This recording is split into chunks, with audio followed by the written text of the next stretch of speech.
Welcome to the Body Peace Podcast, formerly known as Her Story on a Plate. This podcast has always been a space for deep, nuanced conversations about food, body image, and the stories our bodies carry. But as conversations have grown, so has our mission. That's why this is now the Body Peace Podcast, a name that reflects what we're truly here for, helping you step off the battlefield with your body and move toward more compassion, connection, and ease. Each episode will bring real, honest dialogue with your hosts, me, I'm Jenny Kramer. And me, Nina Manolson. We'll also be joined by guests whose personal stories and professional wisdom offer new ways of thinking, feeling, and being in your body. We're so glad you're here. Welcome to the Body Peace Podcast. Hi, everyone. So today's episode actually gives you an insight about how I met Nina. Nina is a phenomenal clinician. She's a phenomenal chef. She does so many things. And I saw her on Facebook and she was cooking up a storm. And I thought to myself, oh my God, there are people that know how to do that. I am not a cook. I find it close to torture.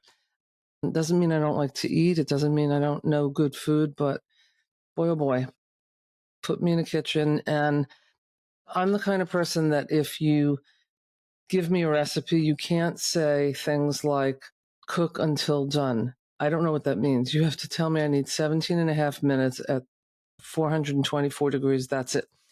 So today's episode really, I think, highlights our relationship to food, but also to cooking and how it can be some level of self-care. And even if it's not your thing, like it is not mine, you can still be extremely self-caring and very careful about your relationship to food. So, Nina, take us into your world about, I feel like I'm interviewing you.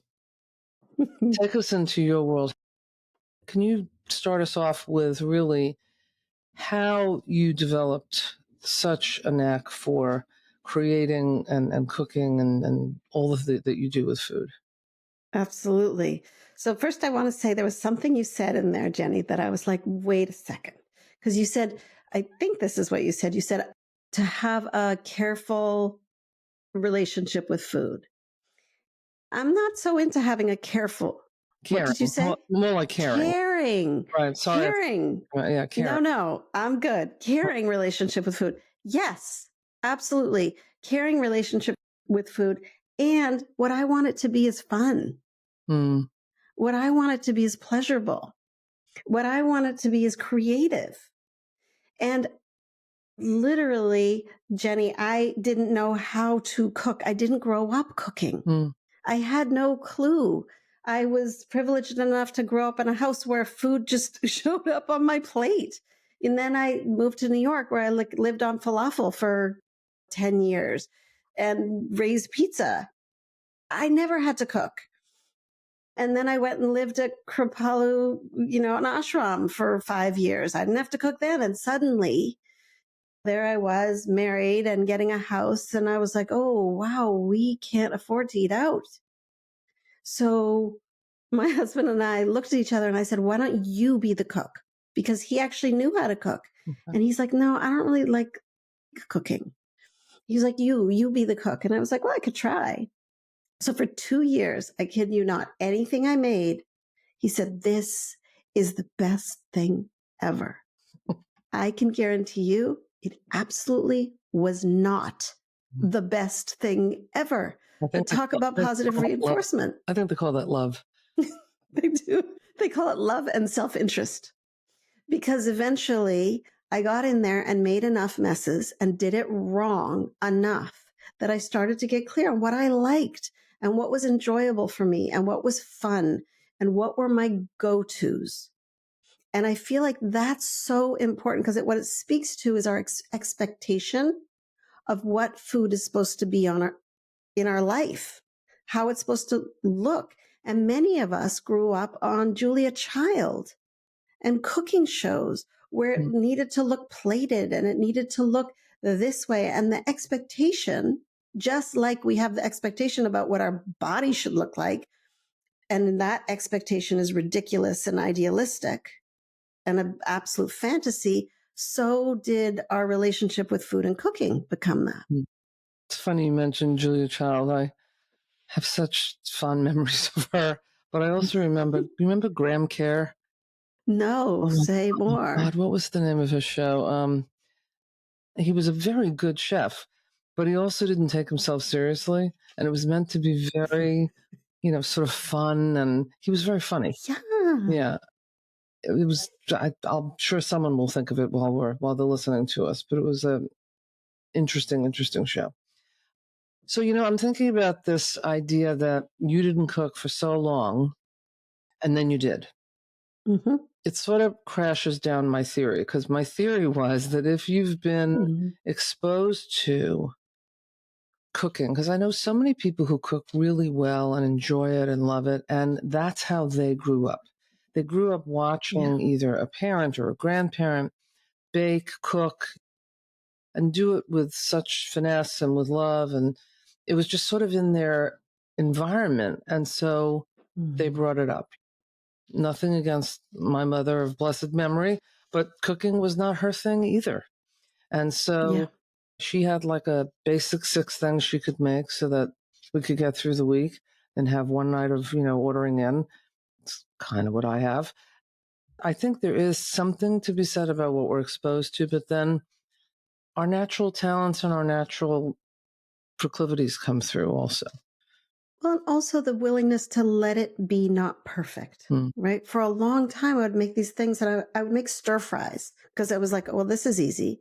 But I was like, it never tasted the way that I wanted it to taste. So then I started looking like, how do you make a stir fry? Well, it turns out you need a sweet and a salty, a sweet and a sour to give it that yummy, tangy flavor that I always loved at Chinese restaurants. Okay. So now I've got one, and literally, where did I learn that? Like on the back of the tofu package. That was some of my earliest cooking techniques. Like, okay, it says do this and this. I'll do this because they're literally marketing this product with that recipe. This better turn out. So my invitation is really when there's a desire to have a little more ease in the kitchen is choose one thing that you like. That was my thing for a long time. I'm going to make stir fries and I'm going to make it until I like it. And I think about this also with my son when he was starting to cook.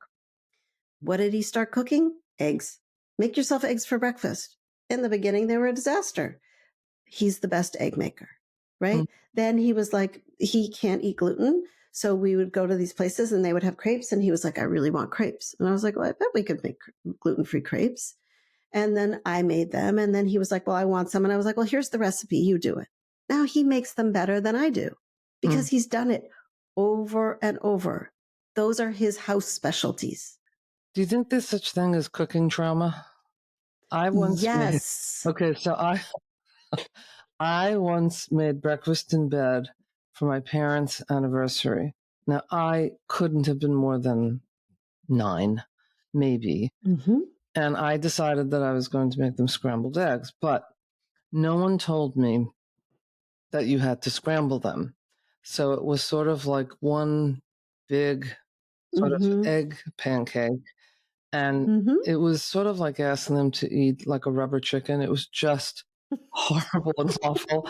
And I remember distinctly the look on their faces when they took a bite because, they were loving and they wanted to thank me for this wonderful effort. But it seared in my brain because I could see that it was just like, oh boy, that's not how you do it. Now, I didn't know. I was 9. But totally. The first time, right? I'm an adult. I'm with a house. I invited my sister over for dinner. It took me 3 hours to make dinner. This was not a complex multi-course dinner. 3 hours. And we're finally eating. And I was like, I'm never doing this again. Not ever. Right. But I got better. Again, it speaks to the expectation. Right. Where are we setting the bar in terms of how we feed ourselves? Are we expecting ourselves to do this multi-course meal? Are we expecting ourselves when people say, well, I'm too tired of cooking. I'm like, it's not just cooking. Mm. You have to think about it. You have to plan. Then you have to make a list. Then you have to go to the store or order online. Then it has to show up. Then you have to bring it into the house. Then you have to put it in the fridge. Then you have to take it out of the fridge. Then you have to wash it. Then you have to chop it. Then you have to cook it. Then you put it on the table. Then you eat it. Then you got to wash up and put it all away. You lost me at you have to. See, right after that, as you started this list, you lost me. Right. Right. It's hard. But that's the issue, is it can't. It's too much of an expectation, right? Most of us are busy and we're taking care of other humans in our life in some capacity. And life is stressful and full. So how do you take a 9-step process and make it much shorter? And I'll just tell you honestly, the way I do it, food shows up without me going online. I get a box of produce delivered. I don't think about it. I set it and I forget it. And there it is on Fridays. I have fish delivered, right? And then I will get my dried goods delivered. Like once a month, I'll go online and do it. So I open the fridge and basically step 1 through 5 is already done. And then I am not trying to go super gourmet every night. I'm doing some basics, things I know that I love. Lunches, I'll often do a quesadilla. I love these Siete Food tortillas. They're out of almond flour, and I'll put in avocado and some smoked salmon or hot smoked salmon or tuna, a little, I can't do cow cheese, so I'll do a little vegan cheese, some tomatoes, stick it on the grill, 5 minutes, and I have a delicious lunch. You're actually bringing up something important. So you're able to do that perhaps on a day that you're working from your home where you have access to your kitchen, right? Okay. So for many folks, right, they're in an office or they're doing something offsite, and it's all they can do, first of all, to remember to eat. And then when they actually remember to eat, it's what can I grab quickly? There are a certain percentage of people who sort of spend Sunday cooking for the week and they have things they can pull from and take with them. But I think that's become more of a rarity. For those who have young children, it's all they can do to get them out of the house with their lunches. Sometimes, lunch is available at school, but often they have to make lunch. So a lot of it is also being practical and kind to yourself about what your logistics are and what your situation is, right? Right. What is possible for you? One of the things that we do at dinner when we're tidying up dinner is put in a container lunch for my husband. So Kyle takes it with him the next day, right? If I know I'm heading out onto something not working from home, then I'm packing it up the night before. But to expect ourselves in the morning to get breakfast, to get lunch, to get snacks, to get out of the house, it's just, again, unrealistic expectations. I think another thing that enters into the discussion is fear of food. Forget cooking for a moment, but fear of food, right? There are folks that either avoid cooking altogether or they cook in a very, what I'm going to call restrictive way because they're afraid to make something that's, quote, fattening, or they're afraid to make something that's greasy, or whatever their concept of it is, right? Imagine having a freedom to say, you know what's going to be first here is, what do I love? And can I create what I love? Can I reproduce what I love? Am I capable, funny coming from me, about just looking at a recipe and being able to reproduce that? And can I see creating food, creating a meal, baking, whatever it may be, as an act of love, not only for myself, but for the others for whom I might be making it? Yeah. I think it's a different frame. It's a very different frame, right? Coming to food from a place of drawing close instead of pulling away, right? Pulling away is, the fear. Drawing close is, this is something delicious, sensual, nourishing for myself and for my family. And Jenny, you brought up something a couple of times that I think is really important, which is how we cook and what our style is, right? So I'm somebody who's going to open a fridge and just pull stuff out and create it. You're somebody who's going to look at the recipe and follow it accurately. So I have two very dear friends that we do Girlfriends Weekend, and we all cook very differently. And it's really interesting to watch. So one friend is a cook like you. She looks at the recipe and this is what's going to happen. Then there's me who's like, so what do we got this weekend? We all brought some groceries. Let's do this and this. And then there's this other friend who has like a research brain. She's like, okay, well, if we're going to do Thai food, this is the flavor profile. If we're going to do Japanese food, this is the flavor profile, right? Super analytical, sort of categorizing brain. All of those kinds of brains are welcome in a kitchen. And you all get along in the kitchen?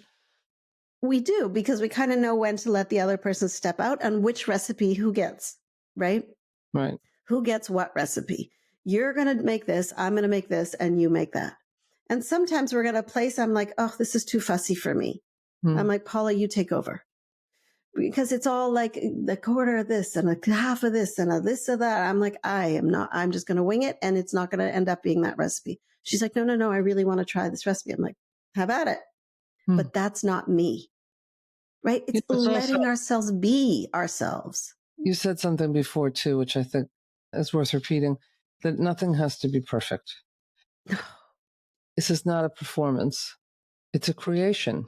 It's like when you think of it like art, right? When one is creating art, I mean, I imagine in the artistic process, part of it is just about self-expression. And better artist you are, there's a lot of thought that goes into what materials and the statement you want to make, and you still don't know how it's going to come out. And if you want art to be perfect, you won't be able to create it. You have to have an openness to just put onto the canvas what appears and then work with what's there. To me, cooking can be like a canvas. It's funny that you mention your friends, right? I'm reminded of, I have a group of friends who, if they're listening, they'll know who they are. There's about 6 or 7 of us, and we've known each other for more years than I'd like to admit. They're all really, really good at cooking and creating, and we all got together at someone's home in Arizona, and I sat at the counter and watched this process. I was really learning, and we all do what we do best. I had KP duty. I set the table. I sort of made it pretty. I was just sort of facilitating. I was kind of cleaning as they went so that they wouldn't be left with a big mess, and watching what they were doing. We all enjoyed. Everybody knew what they had to do, and it just had such a natural rhythm to it. And it can be fun. It can really be fun. That's it, right? It can be fun. And I want to go back also to that analogy of being an artist, right? When we start learning to draw or playing with paints, they don't put the Crayola 52 set in front of us. They put the Crayola 6 set. Here are the 6 colors. Start there. Let's play. So when I was in graduate school and we got the house when I was in graduate school, and I said to some girlfriends, I was like, I don't cook. I don't know how I'm going to do this. And they gave me a recipe book, 10 dishes, 5 ingredients or less. And I was like, honestly, I can't cook. They were like, you can read like giant textbooks for graduate school. I can imagine you can read this book with 5 ingredients and figure this out. And I was like, okay. And it took me a while, but honestly, for the longest time, the way I would find recipes was, how many ingredients does this have? Because if I have to chop 10 things and then make this other little dressing and then this other little coulis, I'm out. I don't have the time. I don't have the detail brain for that. But you give me those 5 ingredients, put it up in a pot and mix it around, and ta-da, you have a quiche. I'm like, excellent. I'm good to go. So it's really, again, I know I keep saying it, but what's possible without the expectation of grandiosity in this? There's another element to this too, which is culture. I think that it's an opportunity not only to create, not only for it to be art, not only for it to not be perfect, not only for it to be fun, but to also have it be an expression of however you identify culturally. We all have some exposure, some memory of things that have been made, let's say at specific holidays or at specific occasions, things that naturally resonate as an expression of your culture. And if that's something that sort of drives you more, it makes it just a little easier, I think, to prepare. And it speaks to literally our podcast, Her Story on a Plate. What is your story? What is your food story? What is your food history? Her story, right? What was the thing that was served to you that you loved as a kid? You know, I'm thinking about any number of clients that I've worked with who, unfortunately, you know, no blame here, they grew up in households where food was a very restrictive thing. Weaponized. People in the house were on diets all the time. And so those who were dieting didn't trust having in the house things that would, quote, tempt them. And so things were really, really restrictive. There are also, you know, family situations where the old expression latchkey kids, right? Where families are working and they don't perhaps have the ability to pay for, you know, some nanny. And so there's a lot of self prep. There's a lot of just trying to make sure that you feed your kids. It may not be exactly what you wanted it to be. So again, it's giving yourself grace. I say this to myself as I'm saying it to all of you, right? It's about giving yourself grace and not being afraid to fail. That's really, I think, the bigger point. What is the worst thing that can happen? It'll taste terrible. Okay. Yes, I realize there's a little bit of waste there. I get it. If you don't eat it and you throw it out, I understand. We want to save the planet. But I'm also saying that I think the more you experiment, the more that you just try to create, I think you do get more comfortable. I mean, I'm saying I don't cook. The truth is, I do get more comfortable with prepare a number foods, of things. Right. But there's a piece that happens before that ability to either get creative or to prepare food, and that is having food in your house. And it's honestly something I end up talking to clients about a lot because they're like, well, I just didn't eat and then I was starving. I was like, well, what's in the fridge? Well, I haven't shopped. I'm like, okay, it's very hard to make choices that are nourishing when there is nothing to choose from. So how do you make sure that there is a fridge that you open that feels like there's choices for you? Because then you can be in the conversation with your body. What do I want to eat? What am I in the mood for? What would be fun to create as long as there's a basic palate? For sure. And there are people who are afraid to have food in the house. Whether they live with other people or whether they live with themselves, they're literally afraid to have food in the house. Because of whatever their relationship to food is. And in those cases, you know, I mean, I encourage them to either with a clinician or with a friend or with someone that you trust, take someone with you to go shopping so that you have an experience that isn't just running in and out of a store and grabbing the thing that's either the least calories or the least price or whatever it is, and just go with someone else's eyes because they can see things that you're not seeing on purpose. It's a very, very compassionate thing to do, and it can be fun also. Yeah. And Jenny, you're also speaking to one of the basic tenets of intuitive eating, right? Full permission to eat. So when we're busy trying to make sure there's no food so that we're not, I'm putting this in air quotes, tempted, right? Then we're in that restrictive mode. If we can experiment, even if it feels a little bit edgy for us, experiment with, can I give myself permission to eat? And letting ourselves walk into that. Because the more permission we give ourselves, the more choice we're actually giving ourselves. Because it's no, no, no, no, no.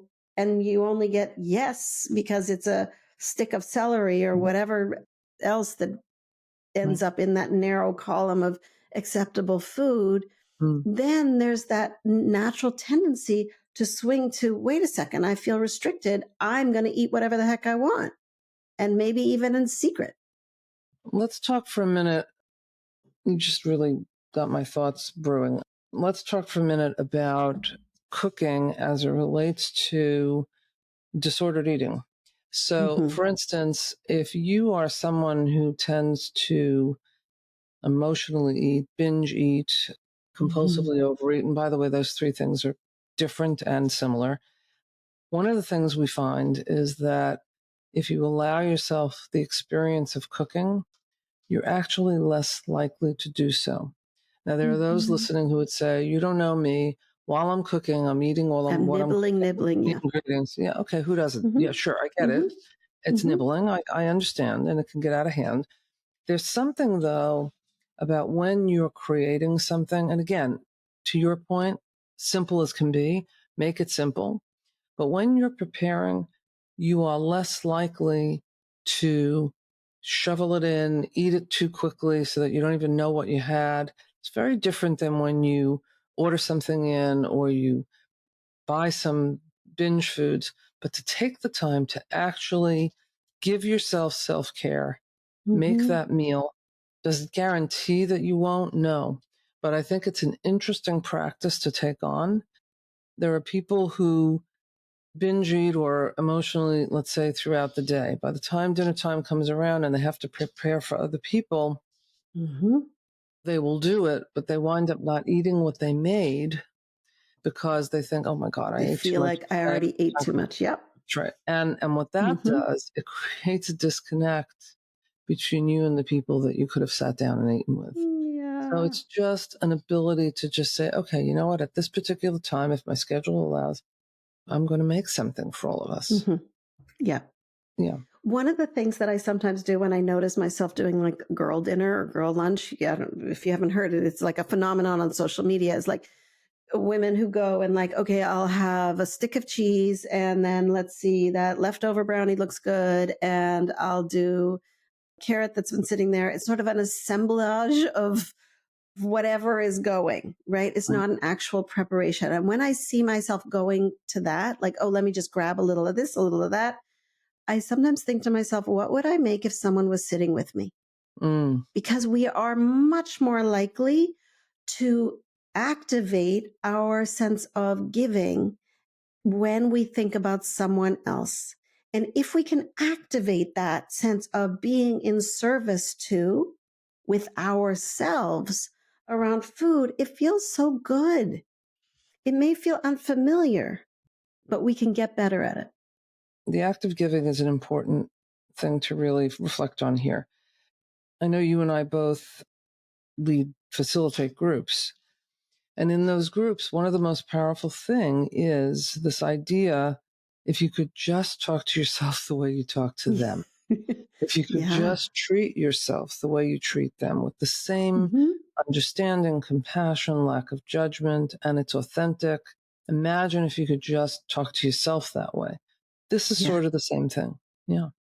It is. And using that as a way to access the energy to actually make a nice plate of food that you're really going to sit down with versus grab and just eat while you're at your computer and trying to get the next thing done. Sure. So to round this out, I think it's worth saying that each of us on our websites have a lot of good resources for cooking and other such things. But is there any sort of favorite chef that you like? Is there someone that you follow that for whatever reason resonates, that I'll just say as a non-cook, I love Ina Gardner because I think she just simplifies. Everything comes out beautifully and delicious. And I have to say, it's really not hard. She's just sort of simplifies it. It doesn't make it, she's not dumbing it down. She's really saying, she says, I heard her in an interview recently. She said, I made it as simple as I could make it for me. And I think it's been part of her success. Yeah. Yeah, that's fantastic. My approach often is I'm in the mood for, or what came in my box of produce is, I don't know, celeriac or lots of zucchini. And I'm like, and I'll literally Google zucchini recipe, 5 ingredients. I still do the 5 ingredients thing. I have loads of recipe books, but often they're fussier than I'm willing to do. But I'll flip through and I'll go like, oh, that looks good. How do I simplify that? So you do Google cooking? I do Google cooking. I do Google cooking, and I do what we talked about before is default cooking. Oh, I've made a stir fry a gazillion times, and this time we have some leftover fish. I'll put that in, and we have a lot of leeks that got delivered. Let's use that. I just want to know, is there a recipe online for Google pudding? No. It feels like there should be. You know we're going to be searching for that after Google pudding. Okay. All right. That's good. Yeah. But I think the message that I want to impart is to lower the expectation and increase your amount of giving to yourself when it comes to your energy around food, that you deserve it. Because under all of this is that issue of, do we deserve our time and attention? And the answer, in case you were not clear, is absolutely yes. We all deserve that care and time and attention, and we all need to eat. That is a feature of being a human being. And when time is not available, there are ways to figure it out where you can do it much more quickly. I'm thinking about when I was young, crock pots were big. I don't know that they still are, but there's a different version of it that I see a lot of. Instant Pot. Okay. Well, you can just. Instant Pot, air fryers. I have them all because they all, toaster ovens, all of them make it more convenient. And we want that. We want it to be easy. And I am a big proponent of set it and forget it cooking. I am not very good at like staying in front of the stove because I'm doing a lot of things at the same time. And those kind of things let you do that. For those who have concerns about money, these things don't have to be costly either. They really don't. You can keep it basic and tasty, time limited, financially limited. You really can. And keep it to 5 ingredients, says you. It's important, right? It is. Yeah. So thanks for this discussion because, first of all, it gives me the opportunity to tell everybody how I met you, watching you cook on Facebook, right? I know. But also, it continues to inspire me to really just, even at this stage of life, to just keep cooking and creating. We're so glad you joined us on this episode of Body Peace. Stay connected as we continue exploring what it means to live in your body with more ease, trust, and care by subscribing to Body Peace on Apple Podcasts, Spotify, YouTube, or wherever you listen. Be sure to visit us at bodypeacepodcast.com for special bonus content for those on our mailing list.